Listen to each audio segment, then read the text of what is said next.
सभी साथियों को प्रेम भरी नमस्कार, सत श्री अकाल। पहले साथियों, जैसा कि हमारा स्वाध्याय चल रहा है परमहंस योगानंद जी की आत्मकथा योगी कथामृत का, तो आज हम पहुंचे हैं उसके 20वें अध्याय में, जिसका शीर्षक है कश्मीर यात्रा में रुकावट। इसमें जो योगानंद जी हैं, परमहंस योगानंद जी, वो गर्मी की छुट्टियों में अपने गुरुदेव और चार और दोस्तों के साथ जाना चाहते हैं हिमालय पहाड़ों पर। तो इसके लिए वो अपने पिताजी से कह रहे हैं कि पिताजी, मुझे कश्मीर के 6 रेलवे पास और यात्रा के लिए जो खर्चा होगा, क्या आप उन पैसों का प्रबंध कर सकोगे? तो ये सुनकर उनके पिताजी बहुत हंसते हैं और कहते हैं, ये तीसरी बार है जब तुम फिर से वही शेख चिली वाली कहानी सुना रहे हो। तुमने पिछले साल और उससे भी पिछले साल गर्मियों में यही मांग की थी, और बिल्कुल एन वक्त पर आकर श्री युक्तेश्वर जी जाने से मना कर देते हैं तुम्हारे साथ। तो ये सुनकर योगानंद जी कहते हैं, हाँ ये सच है पिताजी। वो कश्मीर जाने के लिए मेरे से कोई पक्का वादा नहीं करते, लेकिन अगर मैं उनको ये बता दूं कि मैंने वहां पर जाने के लिए 6 रेलवे पास ले लिए हैं, तो मुझे लगता है वो किसी ना किसी तरह सहमत हो जाएंगे। तो अगले ही दिन सुबह उनके पिताजी उनको 6 रेलवे पास दे देते हैं और साथ ही 10-10 रुपए की नोटों की एक गुत्थी देते हैं। और साथ ही उनका मजाक उड़ाते हुए साथ ही ये भी कहते हैं कि मैं नहीं समझता कि तुम्हारी इस काल्पनिक यात्रा के लिए इस तरह के आर्थिक साधनों की जरूरत होगी, लेकिन फिर भी तुम इनको अपने पास रख लो। तो उसी दिन दोपहर को योगानंद जी पहुंचते हैं अपने गुरु साहब के पास और उन्हें दिखा देते हैं वो पैसे जो कि पिताजी ने उन्हें दिए थे। और कहते हैं कि गुरुदेव मेरे इस उत्साह को देखकर मुस्कुराए, लेकिन उन्होंने फिर भी गोल मोल सा उत्तर दिया और कहा, जाना तो मैं भी चाहता हूं, लेकिन देखेंगे। फिर वो कहते हैं कि जब मैंने आश्रमवासी एक लड़का था जो कि वहां काम करता था, कन्हई, उसको अपने साथ जाने के लिए पूछा तो उसने भी कोई जवाब नहीं दिया। फिर वो कहते हैं कि मैंने अपने 3 और दोस्तों राजेंद्र नाथ, ज्योति नाडी और एक और लड़के को पूछा, तो वो तैयार हो गए जाने के लिए। और हमने अपनी रवानगी का दिन रखा अगले सोमवार। वो कहते हैं कि हमारे घर एक चचेरे भाई का शादी थी, इसलिए शनिवार और इतवार को मैं कोलकाता में ही रुका रहा और सोमवार को सुबह सुबह ही अपना पूरा साजो सामान लेकर पहुंच गया श्री रामपुर अपने गुरुदेव के आश्रम में। और आश्रम के दरवाजे में ही मुझे मिल गए राजेंद्र। राजेंद्र ने बताया कि गुरुदेव बाहर सैर करने के लिए गए हैं, उन्होंने जाने से इनकार कर दिया है। तो ये सुनकर योगानंद जी कहते हैं कि मुझे जितना दुख हुआ उतनी मुझे जैसे चिढ़ भी चढ़ गई। और साथ ही मैं सोच रहा था कि मैं अपने पिताजी को अपनी तीसरी काल्पनिक यात्रा का मजाक उड़ाने नहीं दूंगा। तो वो अपने दोस्त से बोले, ठीक है, हम सभी खुद ही चलते हैं। तो राजेंद्र सहमत हो गया। तो योगानंद जी बोले कि मैं किसी नौकर का प्रबंध करने के लिए जा रहा हूँ। क्योंकि वो कहते हैं कि मैं जानता था कि अगर गुरुदेव नहीं जाएंगे तो कन्हई भी नहीं जाएगा, लेकिन सामान के साम संभाल के लिए एक नौकर तो जरूरी था। इसलिए सबसे पहले वो कहते हैं, मेरे मन में ख्याल आया बिहारी का। पहले बिहारी जो था हमारे घर में नौकर था और अब वो श्री रामपुर में किसी स्कूल अध्यापक के पास नौकरी करता था। वो कहते हैं कि मैं चला जा रहा था, श्री रामपुर की कचहरियों के सामने गुरुदेव के साथ मेरी मुलाकात हो गई। और गुरुदेव बोले, तुम किधर जा रहे हो? तो योगानंद जी बोले, गुरुदेव मुझे पता चला है कि आप और कन्हई हमारे साथ यात्रा पर नहीं जाओगे, इसलिए मैं बिहारी को मिलने जा रहा हूँ। आपको याद होगा कि पिछले साल कश्मीर यात्रा पर हमारे साथ चलने के लिए वो कितना ललायत था, और वो तो बिना पैसों के अपनी सेवा अर्पित करने को तैयार था। तो ये सुनकर गुरुदेव कहते हैं, मुझे याद है, लेकिन फिर भी मुझे नहीं लगता कि बिहारी जाना पसंद करेगा। तो ये सुनकर योगानंद जी कहते हैं कि वो इस मौके की उत्सुकता के साथ इंतजार कर रहा है। तो ये कहकर वो चले जाते हैं, उनके गुरुदेव भी चुपचाप वहां से चले गए। और फिर वो पहुंच जाते हैं उस अध्यापक के घर, और बिहारी उनको मिल जाता है उनके आंगन में। और वो उसको कहते हैं कि चलो, मैं अब हम कश्मीर यात्रा पर चलेंगे। तो ये सुनकर बिहारी जो है उसने माफी मांग ली कि मैं नहीं जा सकता आपके साथ, और वो उन्हें जब वहीं छोड़कर आंगन में अपने मालिक के घर के अंदर चला गया।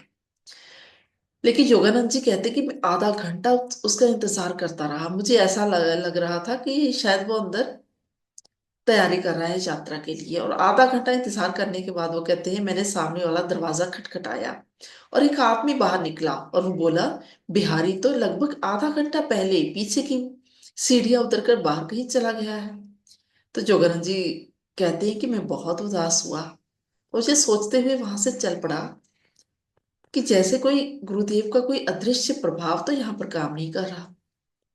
वो कहते हैं कि गिरजाघर के पास से मैं गुजर रहा था, तो सामने से ही देखा कि गुरुदेव धीरे धीरे से चलते हुए मेरे पास आ रहे हैं और मेरे कुछ बोलने से पहले ही वो बोल पड़े, बिहारी तो जाने से रहा, अब तुम्हारी क्या इच्छा है। तो वो कहते हैं कि अब मैं उस जिद्दी बच्चे की तरह महसूस कर रहा था जिसने अपने पिता के हुक्मों की उल्लंघना करने की पक्की अड़ी धार रखी हो, कि मैं तो पक्का जाकर ही रहूंगा अब। तो वो बोले, गुरुदेव मैं अपने चाचा जी के पास ही बेनती करने जा रहा हूँ कि वो अपने नौकर लालधारी को हमारे पास भेज दें। तो ये सुनकर गुरुदेव बोले, तेरी इच्छा है तो अपने चाचा जी से मिल लो, लेकिन मुझे नहीं लगता कि वहां जाकर तुम्हें कोई ज्यादा खुशी होगी। तो योगानंद जी चल पड़े और पहुंच गए कचहरियों में, जहां पर के उनके चाचा जी सरकारी वकील थे। उन्होंने बहुत ही, वो कहते हैं, प्यार से मेरा स्वागत किया। तो योगानंद जी बोले कि चाचा जी मैं आज ही अपने कुछ मित्रों के साथ कश्मीर जाने के लिए रवाना हो रहा हूँ। मैं इस यात्रा का कई सालों से इंतजार करता आ रहा हूँ। तो ये सुनकर उनके चाचा जी बोले, मैं खुश हूँ मुकुंद, तुम्हारी इस यात्रा को और ज्यादा सुखदायी बनाने के लिए बताओ अगर मैं कुछ कर सकूं तो। तो जैसे ही योगानंद जी कहते हैं कि मेरे चाचा जी ने ये प्यार भरे शब्द कहे, तो मैंने कहा, चाचा जी क्या आप अपने नौकर लालधारी को हमारे साथ भेज दोगे। तो कहते हैं इस सीधी सादी सी बेनती पर ही ऐसा लगा जैसे वहां पर कोई भूचाल आ गया हो। चाचा जी इतने जोर से उछले कि उनकी कुर्सी पलट गई और उनके मेज पर पड़े हुए सब सारे कागज बिखर गए, और उनका हुक्का जो था वो बहुत ज्यादा आवाज करता हुआ फर्श पर गिर पड़ा। और वो गुस्से से कांपते हुए बोले, क्यों खुदगर्ज लड़के, तुम्हारी मति मारी गई है। ये कितना बेहुदा सवाल है। तुम अपनी मठ गश्ती की यात्रा के लिए मेरे नौकर को साथ ले जाओगे, तो यहाँ मेरा ख्याल कौन रखेगा। तो जोगानंद जी कहते हैं कि इतने खुश मिजाज और मिलनसार चाचा जी के रवैये में अचानक से इतनी ज्यादा तब्दीली देखकर मैं हैरान रह गया, और ये मेरे लिए एक अहम बुझारत बन गई। फिर वो उदास मन से आ गए आश्रम वापिस, जहां पर उनके जो दोस्त थे वो रवानगी की उम्मीद से इकट्ठे हुए उनका इंतजार कर रहे थे। तो साथ ही योगानंद जी कह रहे हैं कि मेरे मन में ये पक्का विश्वास था कि गुरुदेव के इस रवैये के पीछे कोई बहुत ज्यादा उचित कारण और कोई गहरा भेद है। गुरुदेव बोले, मुकंद क्या तुम थोड़ी देर के लिए मेरे पास ठहरना पसंद करोगे। राजेंद्र और बाकी लोग जाकर कोलकाता में तुम्हारा इंतजार कर सकते हैं। कोलकाता से कश्मीर को जाने वाली शाम को रवानगी के लिए आखिरी गाड़ी पकड़ने के लिए तुम्हें बहुत समय मिल जाएगा।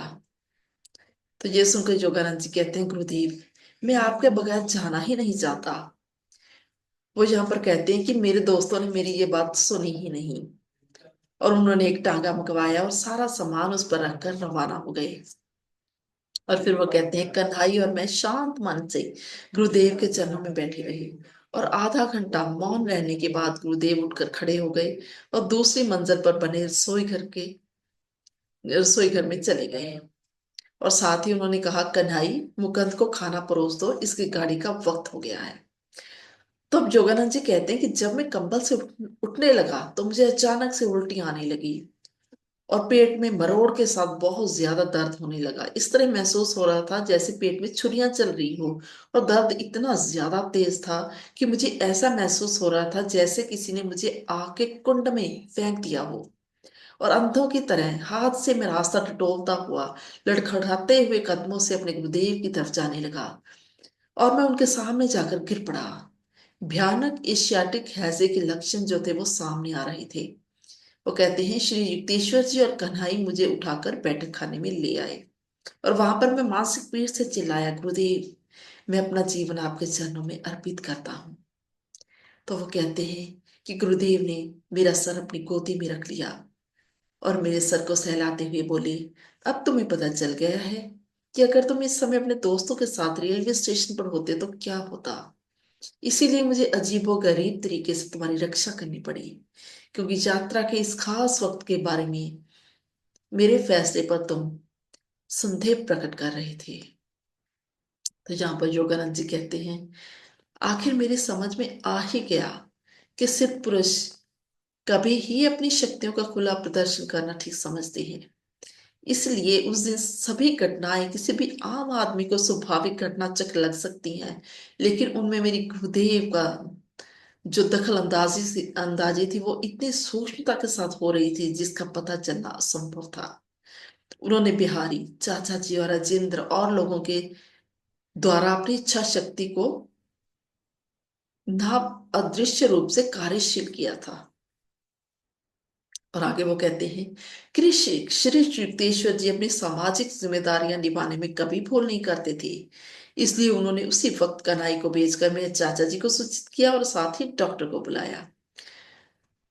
तो जोगानंद जी कहते हैं कि मैंने इसका विरोध किया, कहा गुरुदेव मुझे सिर्फ आप तंदुरुस्त कर सकते हो, किसी भी डॉक्टर के द्वारा तंदुरुस्त करने की हद से मैं बाहर जा चुका हूँ। तो गुरुदेव बोले, मेरे बच्चे, परमात्मा की कृपा से तुम्हारा बचाव हो गया है। डॉक्टर की चिंता ना करो, वे तुम्हें इस हालत में नहीं देखेगा और उसके आने से पहले ही तुम तंदुरुस्त हो चुके हो। जैसे ही वह कहते हैं ये शब्द गुरुदेव के मुख से निकले, उसी वक्त मेरा पूरा दर्द गायब हो गया और कमजोरी की हालत में भी मैं उठकर बैठ गया। और बहुत जल्दी ही डॉक्टर भी आ पहुंचा और उसने पूरे ध्यान से मेरा मुआयना किया। और मुआयना करके डॉक्टर कहता है कि तुम्हारा संकट टल गया लगता है। फिर भी मैं कुछ नमूने परख के लिए अपने साथ ले जाता हूँ। तो वो कहते हैं कि डॉक्टर अपने साथ नमूने ले गया टेस्टिंग के लिए। और अगले दिन सुबह सुबह ही वो आ पहुंचा। वो कहते हैं मैं बड़े तंदुरुस्त व्यक्तियों की तरह बैठा था तब। तो डॉक्टर ने कहा, अच्छा, तुम तो इस तरह से हंस हंस कर गप्पे मार रहे हो जैसे तुम्हें पता ही ना हो कि मौत तुम्हें छू कर गुजर गई है। तुम्हारे लिए हुए नमूनों की जांच करके मुझे पता चला है कि तुम्हें एशियाटिक हैजा हो गया था और तुम्हें अभी तक जिंदा देखने की उम्मीद बहुत कम थी। तुम खुशकिस्मत हो कि तुम्हें रोग निवारण की आध्यात्मिक शक्ति के से लेस गुरु मिले हैं। मुझे इस बात का पूरा यकीन है। वो कहते हैं, मैं डॉक्टर की बात से पूरी तरह से सहमत था। और जैसे ही डॉक्टर बाहर जाने की तैयारी कर रहा था वैसे ही राजेंद्र और आदि दोस्त उनके दोनों पहुंच गए वहां पर। वो पूरे गुस्से में आ रहे थे, लेकिन डॉक्टर को देखते ही और मुझे देखते ही उन दोनों के जो मुख पर जो गुस्से के भाव थे वो हमदर्दी में बदल गए। और वो बोले, जब तुम कोलकाता में रेलगाड़ी के समय पे नहीं पहुंचे तो हमें बहुत गुस्सा आया था। तो क्या तुम बीमार हो गए? तो जोगानंद जी ने कहा, हाँ।